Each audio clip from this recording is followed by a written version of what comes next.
Cordiais saudações, bem-vindos de volta.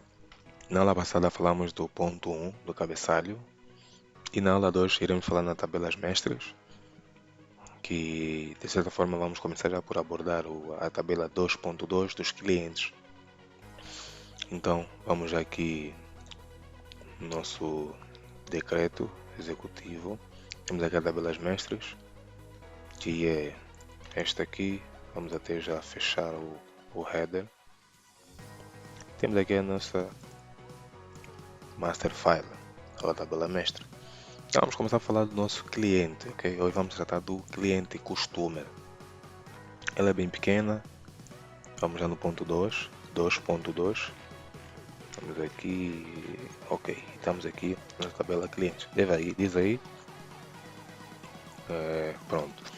Esta tabela deve conter todos os registros movimentados no período de tributação no respectivo ficheiro de clientes, bem como aqueles que sejam implícitos nos movimentos e não constem do respectivo ficheiro. Se, por exemplo, existir uma fatura com registro apenas do número do contribuinte ou o nome do cliente que não conste no ficheiro do cliente da aplicação, este deve ser exportado como cliente no SAFT AO. Ok? O Estado está a dizer assim, olha, algumas pessoas em algumas lojas ou armazéns pedem nome, André.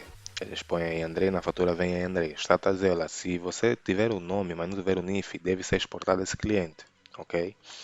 E se tiver um NIF, mas não tiver nome, também deve ser exportado no ficheiro SAFT esse cliente, ok? O sistema de processamento eletrônico dos contribuintes não deve permitir que o nome numa ficha do cliente já existente e com documentos emitidos, mas cujo NIF não foi fornecido, seja alterado.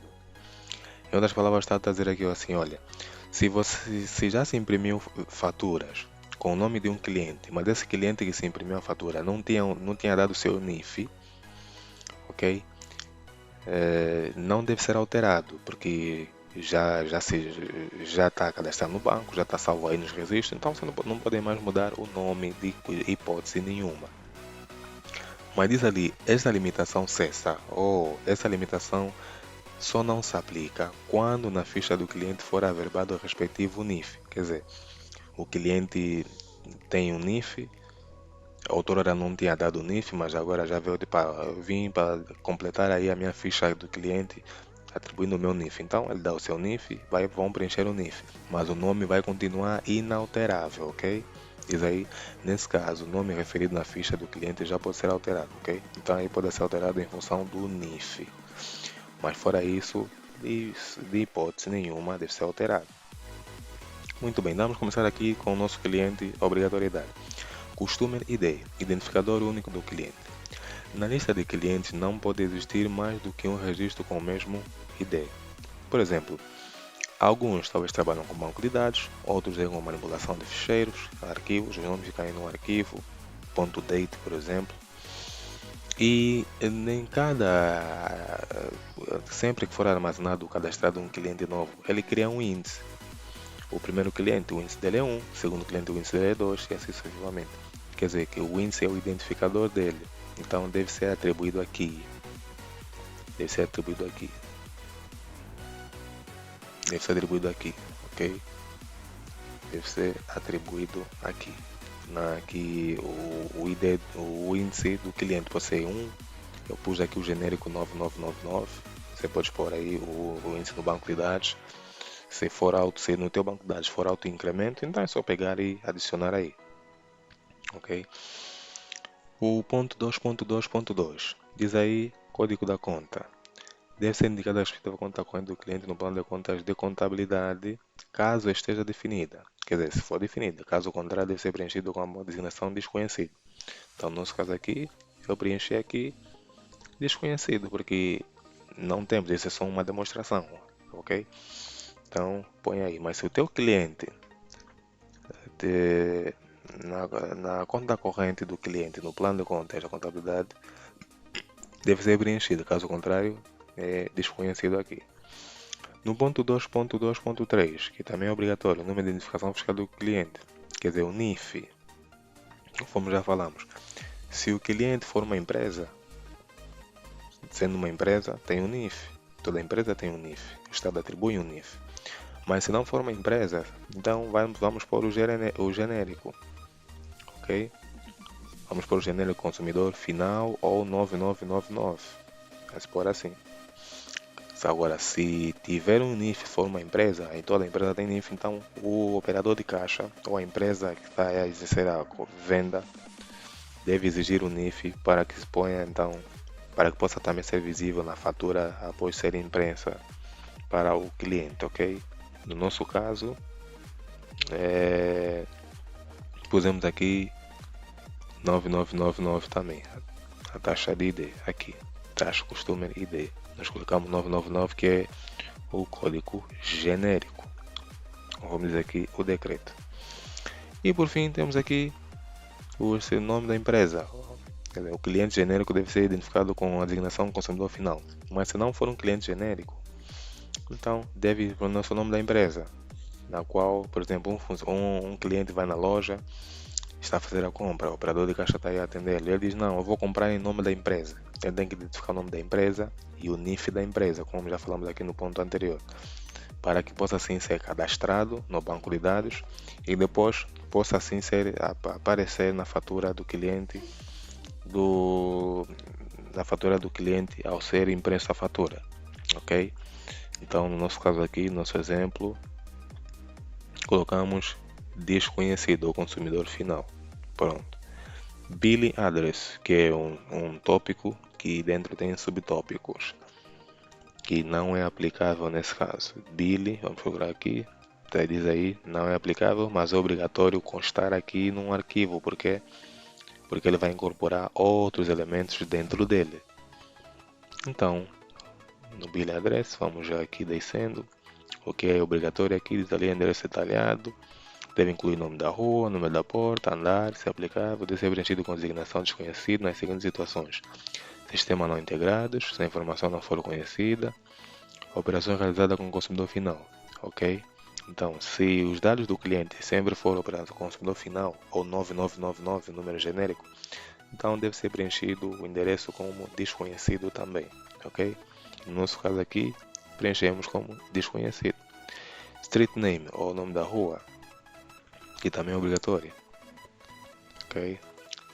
E a cidade, também colocamos aqui a mesma coisa, deve ser preenchido, quase a mesma informação que está aqui, não muda muita coisa, é quase a mesma coisa aqui.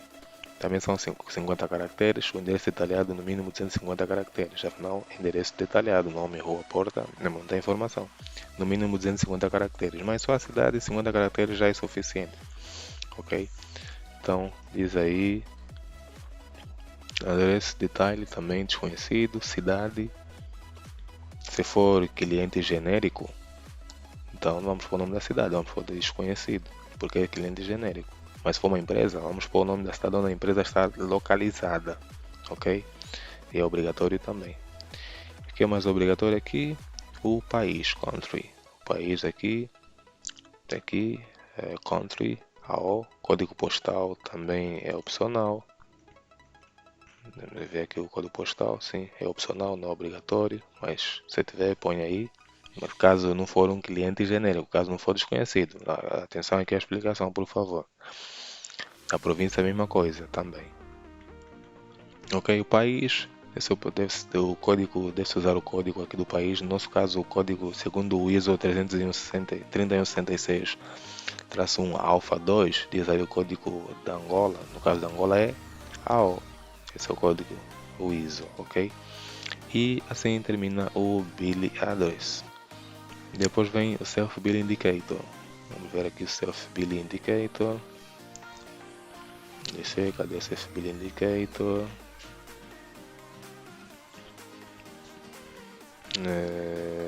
Ok, está aqui, obrigatório, Self Billing Indicator. Deve ser indicador da existência de acordo com a autofaturação entre o cliente e o fornecedor.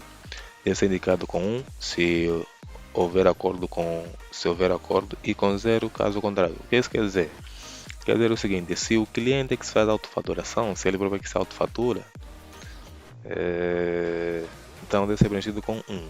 Mas se não, se for um operador de caixa que o atende, então deve ser preenchido com 0. Nesse caso é um operador de caixa que o atende, então deve ser preenchido com 0. E assim termina o nosso cliente. Nós aqui no nosso exemplo só colocamos um exemplo. Só colocamos um exemplo, ok? Só colocamos um cliente para como exemplo, como matéria didática aqui do nosso exercício. Mas se for já para uma empresa, todos os clientes que estão cadastrados no banco de dados devem ser carregados aqui. Por exemplo, vai ter um customer assim, e se tiver o segundo, vai ser a mesma estrutura e vai estar na linha abaixo. Dependendo do número de clientes, vai ter a quantidade de customers ou clientes assim criados. Conforme estamos a dizer aqui, no final do curso, quando estivermos a fazer a aplicação, vamos ver na prática, vamos simular aí 3, 4 clientes cadastrados e você vai ver na prática como ficará bonitinho aí esse nosso campo aqui, ok? Então assim finalizamos aí esta aula com a tabela 2.2 do clientes. E na próxima vamos falar da tabela 2.4 produtos e serviços, ok? Então, se você gostou do vídeo, deixa aí o teu like, se inscreva no canal e se você tem um parente ou um amigo que seja programador, que está talvez desenvolvendo um sistema de faturação, recomenda já esse curso para ele, para que ele possa assim estar informado sobre isso, pois é de extrema importância que um software de faturação cumpra todas essas estruturas, todos esses requisitos, para que os elementos contabilísticos possam assim ser tributados, auditados da maneira correta, ok? Então é isso, obrigado mais uma vez, se inscreva no canal, deixa o teu like aí, partilha esse vídeo e um abraço, a gente se vê na próxima aula, que iremos falar já do ponto 2.4, que é produtos e serviços, ok? Um abraço, até já.